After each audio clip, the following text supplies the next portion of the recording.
We're going to talk about Elon Musk and a third party. Here's the Politico headline, number 17. Musk and Andrew Yang have connected on a third party. And the reason I wanted to ask you guys both about this is because I haven't heard this. I've seen a few stories about it, but I haven't heard anybody discuss it in the way I want you two to discuss it. Let's say Elon Musk put you both on a retainer, like more than a Burisma retainer, like $200,000 a month or $400,000 a month, something you had to take. And he said, I want to build a third party for 26 and 2028 that has a maximum impact. Kristin, what are the things you tell him to do to earn your retainer? I probably wouldn't take it. First of all, I don't think I. You know how hypothetical works? I know, but it's a trick question because he still does have a full team on retainers. So we need to. I listened to this morning and it sounded like he didn't have a team, but he still has lots of political operatives that have done presidential campaigns that he still pays. So who's that include? So I feel like it was all reported during the campaign. He has like a full. I mean, I don't know if they still work for him, but I would assume they. No offense to whoever they are, but they don't have the knowledge that you two have.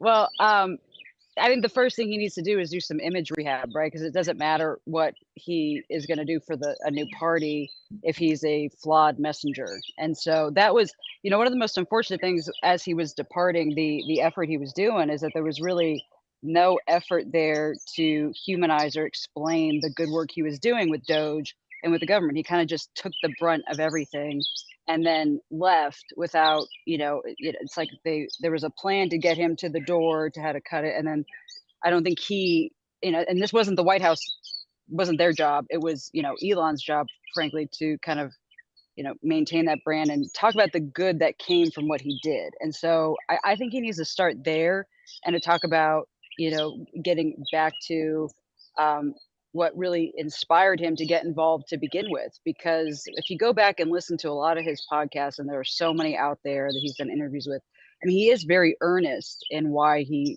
got involved in politics. And that got lost in a lot of the shuffle. I think he took heat from both sides on a number of different things. And so I think he needs to go back there and quickly fix the messenger so that this new party, this new effort can be, if he were to be successful, at least not damage him anymore. I am dubious as to whether it'll be successful or not, but it could do him and his brand more damage if it's not handled the right way. And I would say Andrew Yang is probably in that same bucket, where it looks a little bit more self-serving than, something larger than that. So I think fix the brand, get back to the root as to why you are doing this and why you were getting involved.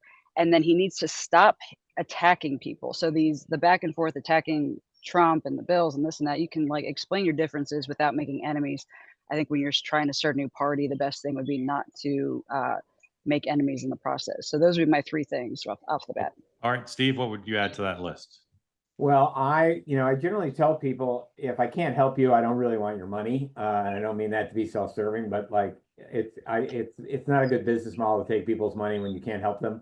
And I really think he's in sort of an unhelpful position. I think he has put himself, fully in the Trump camp, which turned off a whole group of Democrats and independents.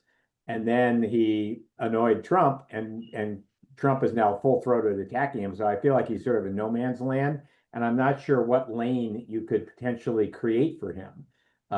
As long as you have Donald Trump and his loyal supporters, and you have a lot of Democrats who are very anti-Donald Trump, Elon Musk does not solve any problems for either group. And so I'm just not sure I don't know who you could get.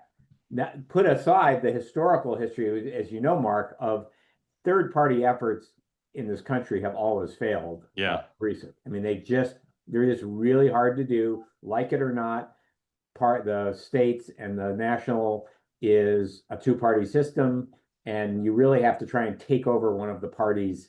It's very hard to come up with a third party. So I'm not sure he really has any path. And Andrew Yang, I just don't think Andrew Yang is not a brand. Andrew Yang is not someone with a constituency out there. So I just don't know where they would go with this. Right. All right. So thank you both for that. They say that something that's easy is like a walk in the park. Well, easier than a walk in the park, hit the subscribe button, be part of the two-way community, never miss an episode, be part of our conversations. Thank you for your service to America.